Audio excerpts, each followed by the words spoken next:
मंडळी, राज्यातील ग्रामीण राजकारणाची नाडी ओळखून देणाऱ्या जिल्हा परिषद आणि पंचायत समित्यांच्या निवडणुकांचा आज निकाल जाहीर होतोय.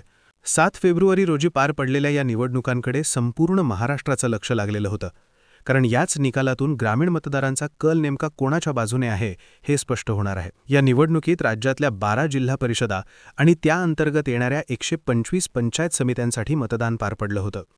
जिल्हा परिषदांच्या 731 आणि पंचायत समित्यांच्या 1462 जागांसाठी तब्बल 7,438 उमेदवार रिंगणात उतरलेले होते. यासाठी 2,08,00,000हून अधिक पात्र मतदार होते आणि त्यापैकी 68.28% मतदारांनी आपला हक्क बजावला. ग्रामीण भागातला हा मतदानाचा टक्का लोकशाहीच्या दृष्टीने महत्त्वाचा मानला जातोय. आता या सगळ्याचा कौल आजच्या निकालातून स्पष्ट होणार आहे.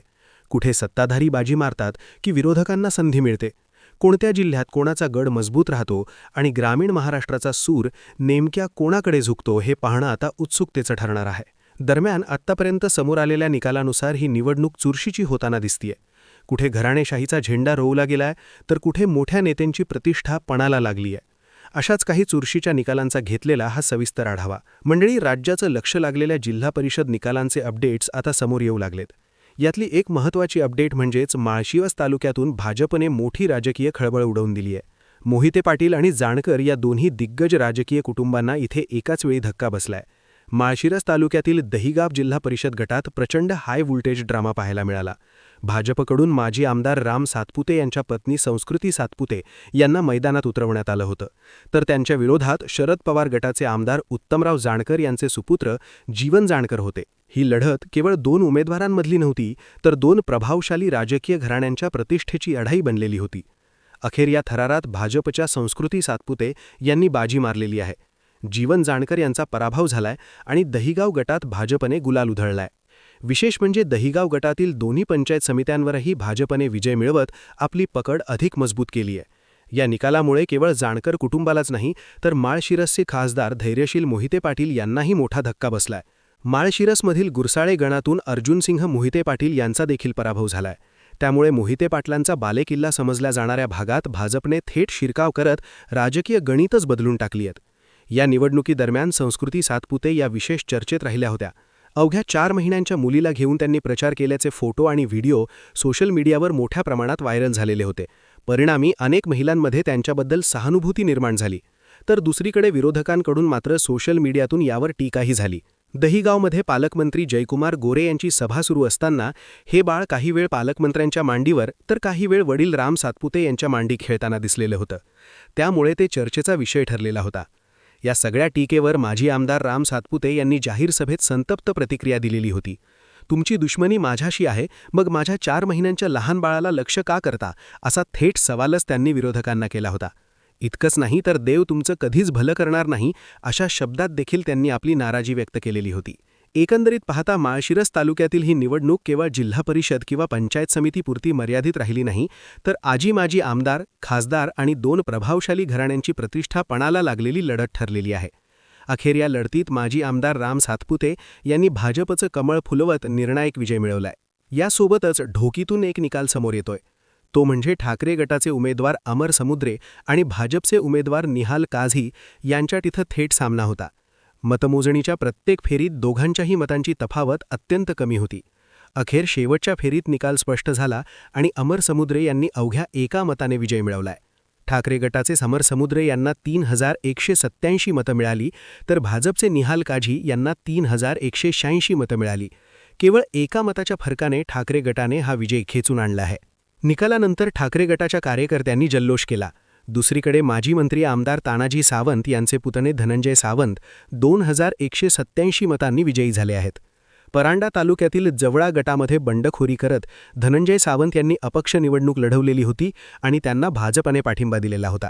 जिल्ह्याचे लक्ष लागलेल्या जवळा जिल्हा परिषद गटामध्ये माजी मंत्री आमदार तानाजी सावंत यांचे पुतणे विजयी झाले.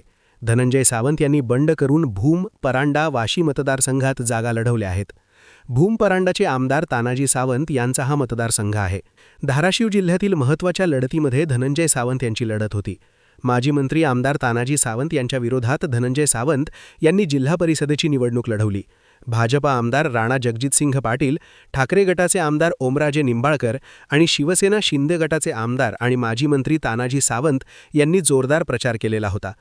जवळा गटातून माजी मंत्री आमदार तानाजी सावंत यांचे पुतणे धनंजय सावंत हे निवडणुकीच्या रिंगणात होते, तर भाजपा आमदार राणा जगजितसिंह पाटील यांच्या पत्नी अर्चना पाटील या तेर जिल्हा परिषद गटातून निवडणूक लढवत होत्या. यासोबतच रायगड जिल्हा परिषदेच्या रणधुमाळीचा निकालसुद्धा हाती आला असून राजकीय समीकरणं आणि वैयक्तिक प्रतिष्ठा पणाला लागलेल्या निवडणुकीत महायुतीने मुसळकेरात सापडलेली दिसतीये. महाड आणि अलिबाग या मतदारसंघांकडे संपूर्ण राज्याचं लक्ष लागलेलं होतं.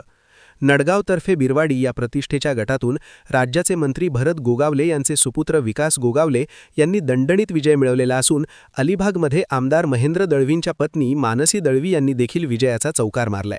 दरम्यान नडगावतर्फे बिरवाडी या गटातून विकास गोगावले यांचा विजय अनेक अर्थांनी महत्त्वाचा मानला जात आहे.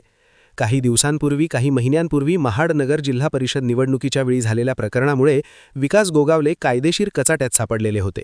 या प्रकरणात त्यांना काही काळ फरार देखील घोषित करण्यात आलेलं होतं. तसंच सत्र न्यायालयाने अटकपूर्व जामीन फेटाळल्यानंतर त्यांना मुंबई उच्च न्यायालयाच्या ताशेऱ्यानंतर पोलिसांसमोर हजर व्हावं लागलं होतं. विरोधकांनी या प्रकरणाचा प्रचारात मोठा मुद्दा केलेला होता, मात्र विकास गोगावले यांनी मोठ्या मताधिकाने विजय मिळवत टीकाकारांना चोख प्रत्युत्तर दिलंय. या सगळ्या निकालांच्या पार्श्वभूमीवर आता समोर आलेल्या एकूण आकडेवारीकडे जर पाहिलं तर जिल्हा परिषद निवडणुकीत भाजप हे स्पष्टपणे आघाडीवर जाताना दिसतीये. आत्तापर्यंत हाती आलेल्या कलानुसार भाजपने 206 जागांवर आघाडी किंवा विजय मिळवत मोठा भाऊ असल्याचं पुन्हा एकदा दाखवून दिलंय. भाजपनंतर दुसऱ्या क्रमांकावर शिवसेना शिंदे गट आहे. शिंदे गटाने 122 जागांवर मजल मारत आपली ताकद ग्रामीण भागामध्ये टिकून ठेवली आहे.